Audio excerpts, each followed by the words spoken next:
Bilang isang bagong sundalo, tayo ay inaasahan ng sandatahang lakas ng Pilipinas at ng sambayanang Pilipino na may disiplina sa pagsunod. Ang disiplina sa pagsunod ay pundasyon ng isang leader. Di natin magagampanan ang tungkulin natin bilang isang sundalo na protektahan ang ating bansa kung di natin nauunawaan na ang ating propesyon ay nakasalalay sa pagsunod sa nais ng mamamayan na nakasaad sa Philippine Constitution. Ang layunin ng araling ito ay pagtibayin ang inyong pundasyon sa disiplina ng pagsunod.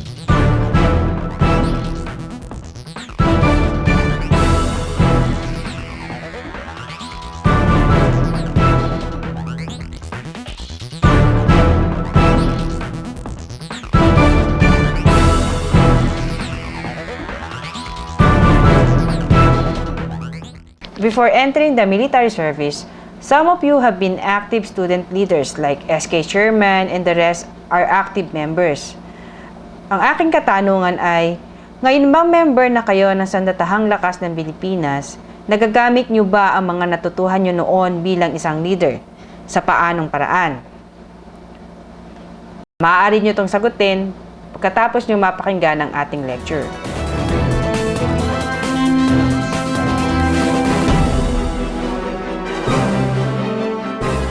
Today, our lesson is about the art of followership.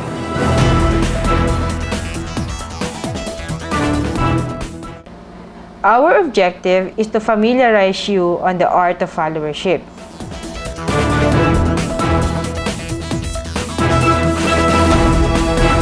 And we will cover the following: definition of followership, interdependence of follower and leader, qualities of an effective follower, and rules of good followership.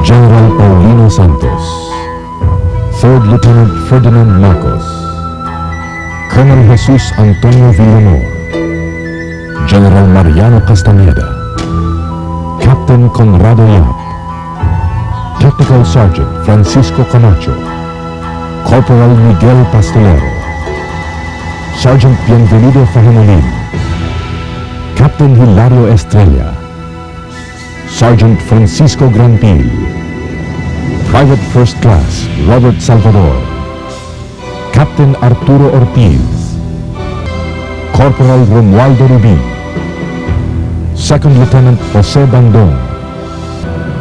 These men stood out among their colleagues in the armed forces of the Philippines. Each of them, in their own time, risked life and limb in the interest of the state. Some of them lived through it. Others weren't that lucky. But all of them have one thing in common. These gallant men, at one point in their military career, were all given the highest honor, the Medal of Valor.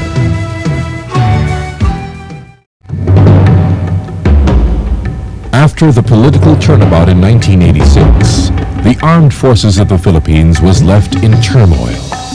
The sudden changes in the political scene caused confusion among the ranks. The administration then of President Corazon Aquino saw the most number of military uprisings. Considered the most threatening was the infamous December 1990 coup attempt. 30 minutes ago, we can declare that the attempted coup by rebel soldiers has been crushed.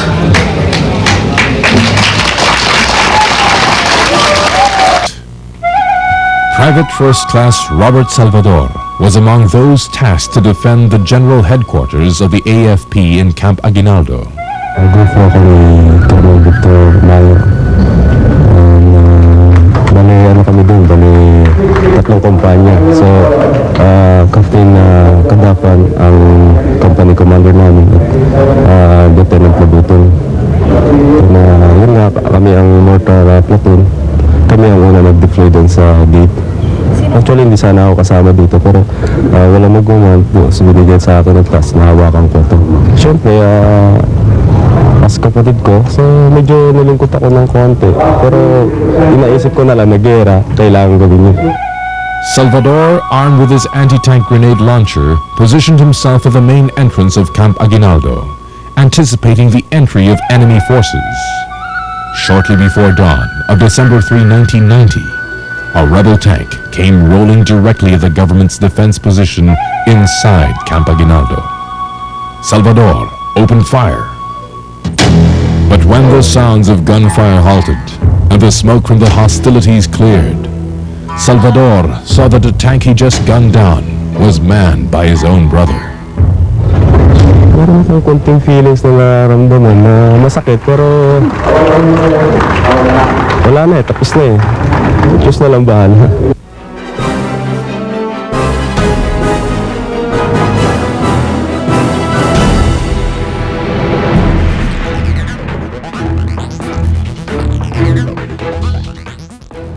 Why do we have to understand and study followership? All of you are destined to lead. Lahat kayo pagdating ng tamang oras at pagkakataon ay magiging leader. Now that you are members of the Armed Forces of the Philippines, leadership is an inherent task. Compared to positions previously held, the responsibility is even greater. But before you can become leaders, you have to know what is followership. Followership is important in leadership because leaders cannot be isolated from followers, constituents, or group members. The leader is very much shaped by its aspirations, values, and human resources. Bakit kailangan pa natin pag-aralan ang pagsunod, gayong ito ay normal sa ating mga sundalo? Ginagawa nga natin ito sa simula pa lamang ng ating training o pagsasanay. Ang kasagutan ay simple lang. Ito ay sa dahilang hindi natin maaaring itanggi na mababa ang pagtingin natin sa pagiging tagasunod. Kaya nga lahat ay gustong maging leader. Kadalasan, hindi natin nabibigyang pansin ang critical na tungkulin ng tagasunod, lalo na sa ikatatagumpay ng isang misyon o gawain.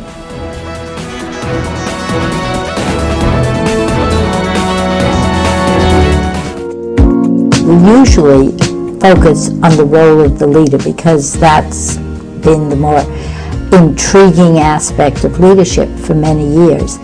And as a result, the lens through which we look hasn't allowed us to pay attention to followers. But followers play a very important role. There are no leaders without followers. I think it's important for us to focus on the fact that leaders look to followers and followers look to leaders. It isn't just a one-way street.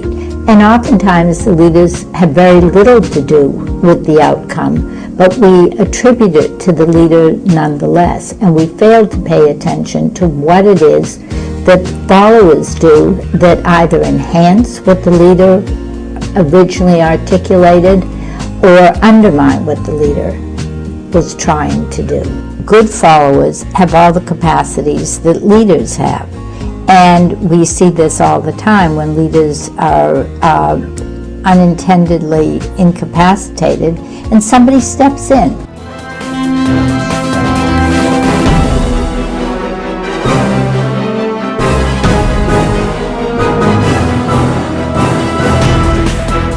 To start our lesson, I would like to give you this quotation. Learn to obey before you command. Kung papansinin, ang leadership at followership ay dalawang magkakontrang konsepto. Sa katunayan, marami ang hindi pabor sa idea ng followership o pagsunod. Para sa kanila, mas higit na mahalagang pag-aralan ang leadership. Ngunit hindi natin maaaring pasubalian na tayong lahat ay sumusunod at namumuno ng sabay. Ito yung tinatawag natin na dual roles. Halimbawa na lang ang mga opisyal ang mga mayor o maging ang presidente ng ating bansa. Ang officer, bagamat isang pinuno, ay sumusunod pa rin sa mas mataas sa kanila. Gayon din naman ang mga alkalde ng bayan. Maging ang presidente ng bansa ay isa ring tagasunod at pinuno at the same time.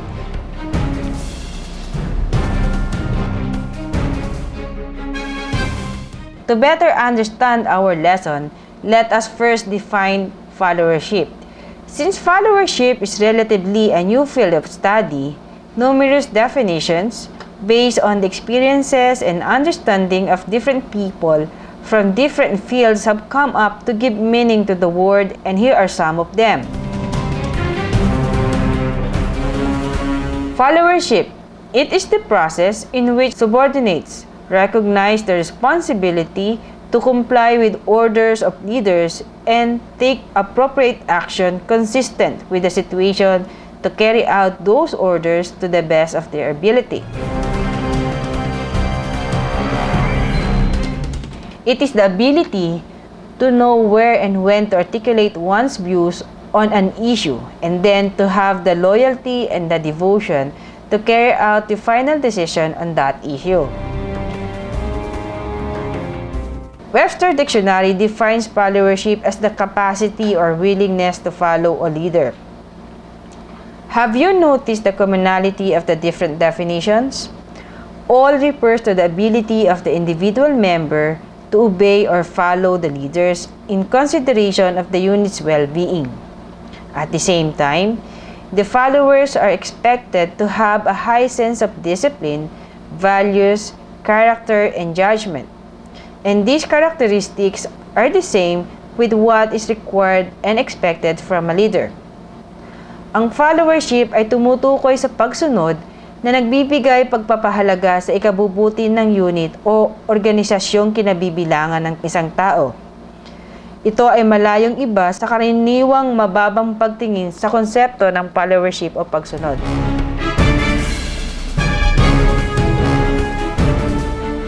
Importance of followership. Followership is important because followers are potential leaders. Most leaders are also followers. The traits required from followers are the same traits required from a leader. If followership is inherent to soldiers, does it make everyone good follower? The answer is no. It takes time to learn the skills of good followership, just like in leadership.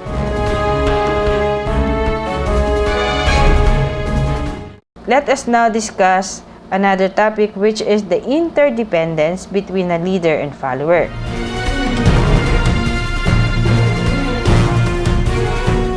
In the study of leadership, followers are all too often taken for granted.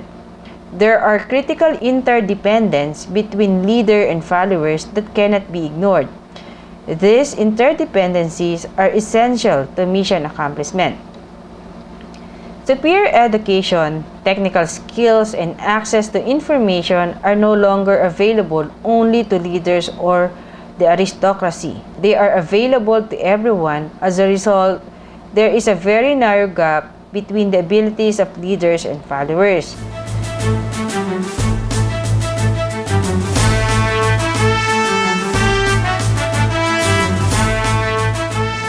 Second, leaders come from the ranks of followers. Few leaders can be successful without first learning the skills of followership.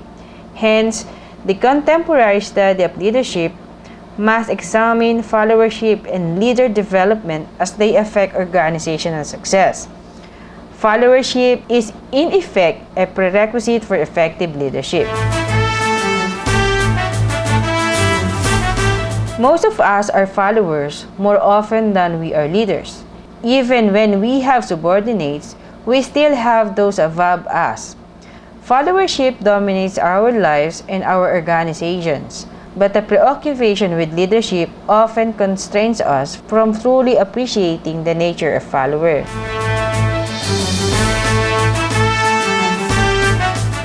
Qualities that make effective followers are paradoxically the same qualities found in effective leaders. What distinguishes effective followers from effective leaders is the role they play. Effective followers and leaders easily move from one role to the other. In many organizations, the leadership role is the path to success and the one that is most focused on for development and reward. That is unfortunate because most organizations need good followers more than they need emerging leaders. A few organizations, such as the military, recognize the importance of the role of follower.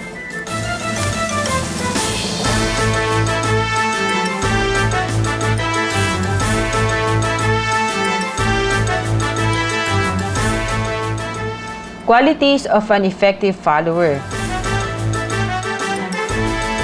They manage themselves well. To explain it, self-management, the key to being an effective follower, refers to the ability to think for oneself, to exercise control and independence, and to work without close supervision. Good followers are people to whom a leader can safely delegate responsibility, people who anticipate needs at their own level of competence and authority. Ang epektibong tagasunod ay may kakayahang mag-isip para sa sarili. Sila yung mga tao na kapag binigyan ng trabaho, ay hindi na kailangan pang bantayan at isa-isahin kung paano gagawin ang kanyang trabaho. Kaya nilang magdesisyon ayon sa antas ng kanilang katungkulan at kapangyarihan.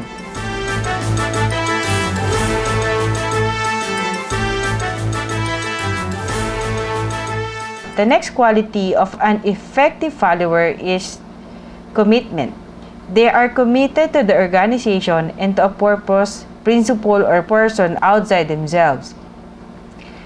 Effective followers are committed to something, a cause, a product, an organization, an idea, in addition to the care of their own lives and careers. This is especially true for soldiers. To risk one's life and follow a leader to accomplish a difficult mission requires commitment to the cause of profession of arms. Mahirap para sa isang tao ang gumawa ng isang bagay na hindi naman niya pinaniniwalaan, lalo na kung ito ay nangangailangan ng pagbuwis ng buhay.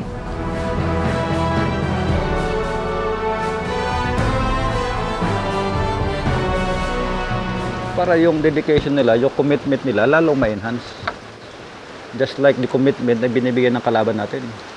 Gaya sa NPA, bakit ganun sila? Walang sweldo, inaulanan din sa bundok. Bakit nandyan pa rin sila? Because of their level of commitment. Nakulang minsan sa ating sundalo. Dahil sa atin, maldilili yung sweldo mo, angal-angal ka na. Eh yung NPA nga, malayo rin sa pamilya yan ha. Nasa bundok din, inuulan pa, hinahabol-habol mo, nagugutom din.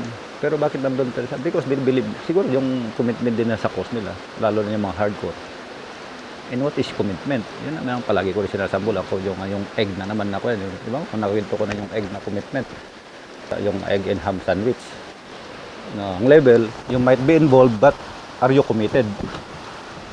Kaya sa, di ba, let's say nung whole armed forces is about 120, pati PC noon nung time namin, nung kapitan pa ako, natin about 200, the whole armed forces, that includes the PC. And we are against, during Lambat Bitag, 26,000 regulars, nung 80s, nung height nung insurgency noon. Napakaliit yung 26,000, dapat overwhelming. Pero bakit nahirapan tayo? Because of commitment. O, sabihin natin doon na lang sa army, sabihin natin 100 na army. O, how many of this army are involved sa insurgency? Yung direct involvement. O, i-minus mo na yung mga schooling, yung nasa hospital, yung mga sa lib, mga schooling sa abroad, whatever. Sabihin natin siguro may maiwan pa na 80,000. Then out of this 80,000, how many are really committed? Yung kahit hindi mo silduhan yan, ma-delay, yung talaga nandun. Itong 26,000 na NPA, probably halos lahat sila committed dyan. Sabihin natin only 10%. And yun na, ikino-compare ko ngayon yung egg and ham sandwich. Kung ano yung commitment at saka involvement. You might be involved in the insurgency direct, but are you committed? And the difference, sabi ko, example ko yung egg and ham sandwich. Yung manok, he's involved sa ham and egg sandwich. Bigay siya ng itlog. Pero yung baboy, he committed. Nagpakatay siya, sinakripisyo yung sarili niya para mabuo yun. So that is commitment. Self-sacrifice nga eh. O para lang mabuo yung egg and ham sandwich. Eh, yung manok siyabi, pwede na yung itlog ko.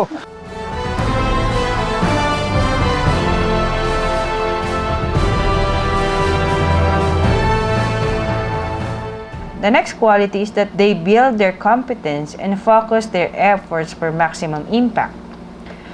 Competence and focus means that effective followers master skills that will be useful to their organizations. They generally hold higher performance standards than what the